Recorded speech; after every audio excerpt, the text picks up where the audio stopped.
We are the team 8 and we're gonna explain how to solve a system of equations using the Gauss-Jordan method.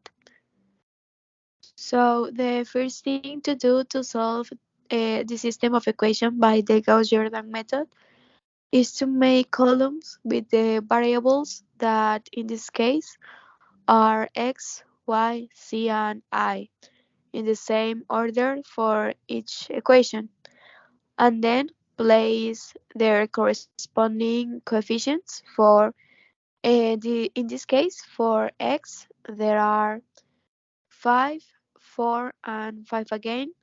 For y there are -2, 1, and -3. For z it is 1, -3, and 2. And finally for I the numbers are -14, 10, and -16 must be placed like in this image. So then the second step, the first row is copy exactly the same.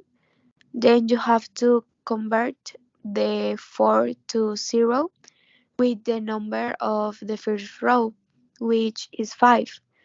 But since subtracting it does not give 0, you have to multiply them and change the sign to one of them so it can give 0. It will be a formula like this: 5 f2 minus 4 f1. It means that the values of the second row will be multiplied by 5 and subtract with the first row multiplied by 4, like in this example. The third step, the next thing to convert is the number of row 3. For it to give us 0, we have to restore the first number of row 1, that is 5. It will be a formula like this: f3 minus f1. What to do now is just following the formula. So there are operations that multiply 2 by 5, and this is equal to 25 minus 15 and 50. Now you have to multiply row 1 by 4, and this is equal to minus 28 minus 4 and 56. So now you have to make the sum between these two results, and the result for the first one is 0, for the second one 13, for the third one minus 19, and the last one 106. The fourth step is to continue with the other formula. You have to annotate row 3 and restore row 1. So change its sign and perform the operation. This will be the sum. So the result for the first one 0, the second one -1, the third one 1, and the last one 2. The results to be obtained must be annotated to carry out an order. So then it's time to convert 13 to 0. So row 3 of the previous matrix must be multiplied by 13. So this will be the sum, the operation, and the result for this is 0 minus 13, 13 and minus 26. So for the second row, it's time to add row 2 of the previous matrix, and then you do the sum of this, and this will give you for the first one 0, the second one 0, the third one -6, and the last one 80. Up to now, we have only the lower left corner reduced to 0. So the fifth step is we're going to move us towards the -6 that is located in the third column and third row in order to reduce the other numbers to 0. With the minus 6, we create a formula like this: 6 is f1 plus f3 for the first row. So this will be the sum. We have the operations and get the new first row.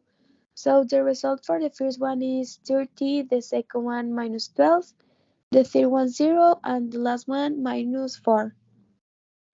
The step number 6. So for the second row, we will have the formula 6f2 minus 19f3. So this will be the operations, and after the operations, the second row will remain with the next coefficients. For the first one 0, the second one 78, the third one 0, and the last one minus 884. So the step 7 will be the penultimate step. So we'll be change the minus 12 of the first row to 0. And for that we need to pick the 78 as our pivot and multiply the first row by 78. Then add it with the second row multiplied by 12. So the formula will be 78 f1 plus 12 f2, and this will be the operations, and the sum of these will be the coefficients. So the coefficients are going to be for the first one 2340, the second one 0, the third one the same, and the fourth one minus 10,920. So the last step, the step number 8, is to make the diagonal to 1.